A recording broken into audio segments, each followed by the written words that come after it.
ka-From D. Welcome back po sa ating YouTube channel, and for today's video, ang topic naman po natin ay tungkol sa isang petitioner na mayroong dalawang birth certificates. Okay? Yung kanyang isang birth certificate ay mali yung kanyang first name and wrong spelling yung kanyang apelyido na ginagamit. Whereas yung kanyang pangalawang birth certificate na nai-register after ng kanyang kapanganakan, ay nandun yung tamang entry, nandun yung tamang pangalan na ginagamit niya, nandun yung tamang apelyido na ginagamit niya. Okay? So, meron tong GR number 239584. Ito po yung case natin, na desisyon na nito noong June 17, 2019. So, si petitioner, tatawagin po natin siyang petitioner, ay nag-file noong March 26, 2014 sa RTC para ipakansela yung kanyang birth certificate, yung kanyang unang birth certificate. Okay? Pinanganak siya noong 1986. However, nagkaroon siya so inirehistro yung kanyang birth certificate noong 2000. Hindi niya alam na meron na pala siyang unang birth certificate na na-register noong 1986. Yun nga lang, yung kanyang birth certificate ay may maling first name, mali yung pangalan, and wrong spelling yung apelyido ng kanyang ama. Therefore, wrong spelling din yung apelyido na kanyang ginagamit. So, ang ginagamit niyang pangalan, first name, ay yung first name na nakalagay sa kanyang second birth certificate. Ganon din yung apelyido na gamit niya. Yung apelyido na nakalagay sa kanyang pangalawang birth certificate. Ginagamit niya na to sa kanyang public and private transaction. Okay? So, gusto niyang ipakansela yung unang birth certificate.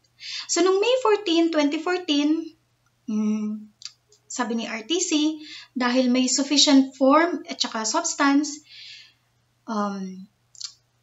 pinublish sa newspaper for 3 weeks etong petition niya.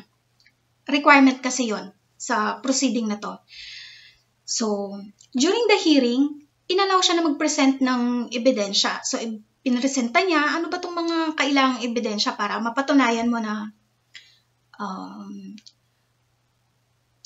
may maling mga entry. Okay? So, pinresenta niya yung kanyang dalawang birth certificate, yung kanyang elementary school permanent record, yung kopya ng kanyang passport application form, at saka pinresenta rin niya yung kanyang driver's license.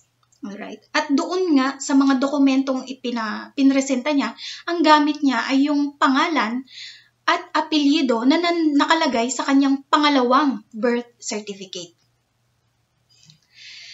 So, nagdesisyon si RTC na kansilahin yung kanyang unang birth certificate. Kasi sabi niya, yung first birth certificate ay may mga error na nakaka-create ng confusion tungkol sa identity ni petitioner. So, itong si Republic of the Philippines, nire-representa niya kasi ang state. Umapila. Sabi niya, hindi valid yung second birth certificate ni petitioner. Kasi, meron ng unang birth certificate itong si petitioner. So, hindi na po pwedeng magkaroon ng isa pang registration. Okay? Kung halimbawa man na nagkaroon ng maling entry sa pangalan at saka apelyido doon sa birth certificate, ang remedy is hindi cancellation. Ang remedy is correction ng entry. Okay? Yun ang sabi ni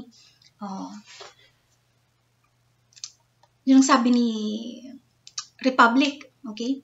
So, pagdating kay Court of Appeals, ang sabi niya, mali si RTC kasi hindi po pwedeng magkaroon ng pangalawang late registration na birth certificate dahil meron ng naunang birth certificate na lawfully registered sa local civil registrar within 30 days mula sa araw ng kapanganakan ni petitioner.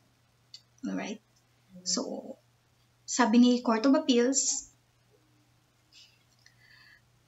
tama yung sinasabi ni Republic na ang first birth certificate dapat ang maiwan na valid and i-amend na lang yung mga entry na mali. I-correct siya. I-correct yung mga entries na mali. Okay? So, nag-motion for reconsideration, na denied, umabot ng Supreme Court. Okay. Pagdating sa korte, ang sabi ng Supreme Court, under General Administrative Order Number 1, Series of 1983, ang birth ng isang bata ay kinakailangang irehistro within 30 days mula sa araw ng kapanganakan sa local civil registrar ng city or municipality kung saan siya ipinanganak.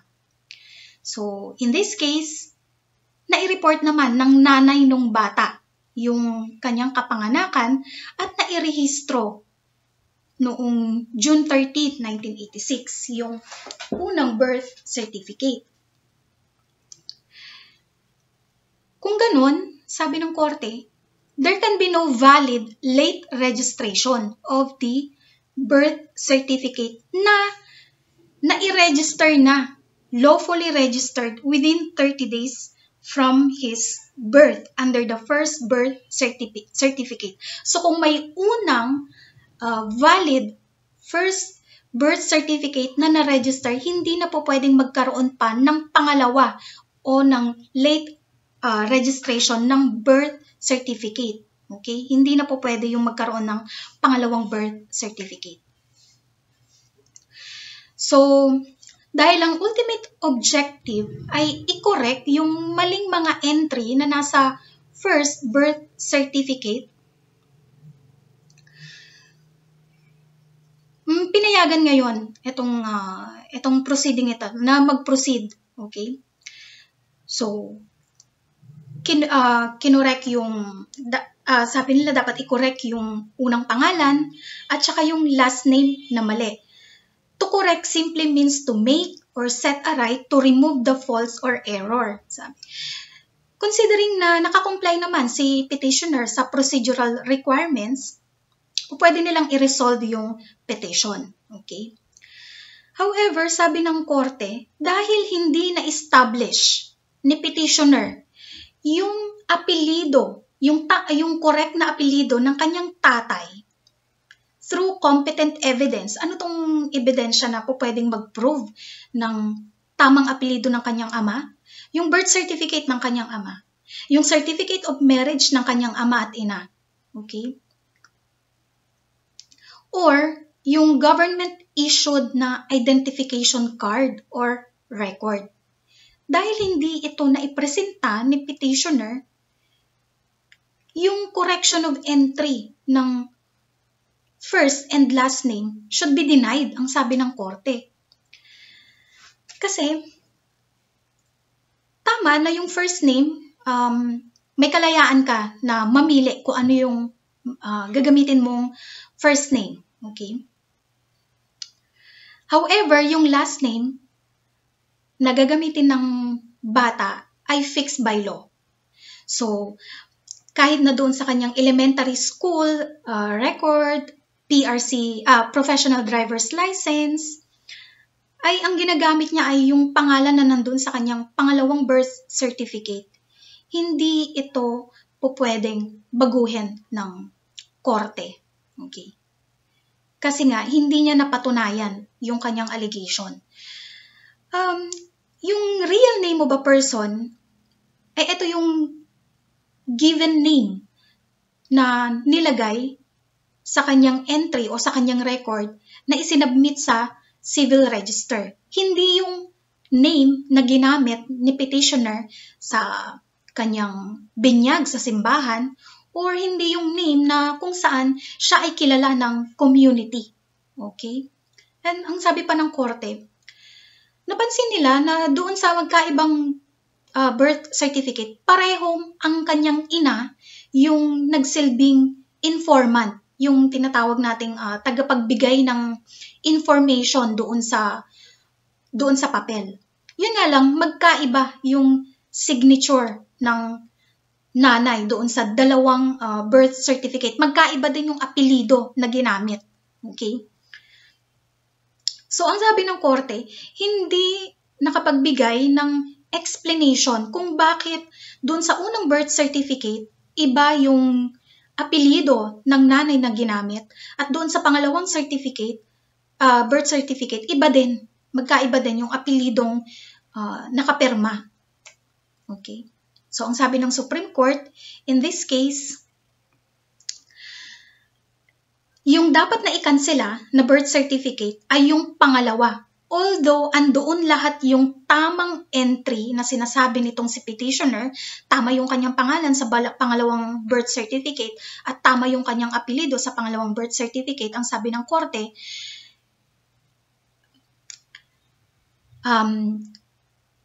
dapat kanselahin yung birth certificate na late na na-register. Dahil meron na siyang unang birth certificate na lawfully registered within 30 days mula sa kanyang pagkapanganak. So, ayun. Wala pong sinabi ang Supreme Court regarding sa correction ng entry. Kasi nga, hindi niya napatunayan yung sinasabi niyang apelido ng kanyang tatay na mali na nakalagay sa unang birth certificate.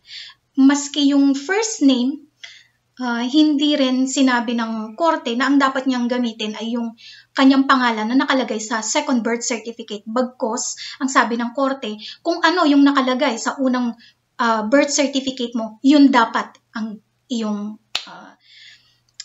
gamitin as valid and lawful registered birth certificate. So, nawa po nakatulong tayo sa mga may problema o nasagot natin yung problema ng mga taong may dalawang birth certificate. Isang na-register nung taon na sila ay ipinanganak at isang late registered na birth certificate. So in this case, ang sabi ng Korte Suprema, yung unang birth certificate ang dapat mong gamitin. So palike and subscribe po ng aking YouTube channel, Attorney Promdi, and please follow my Facebook page, Attorney Promdi. Thank you for watching and see you in the next video.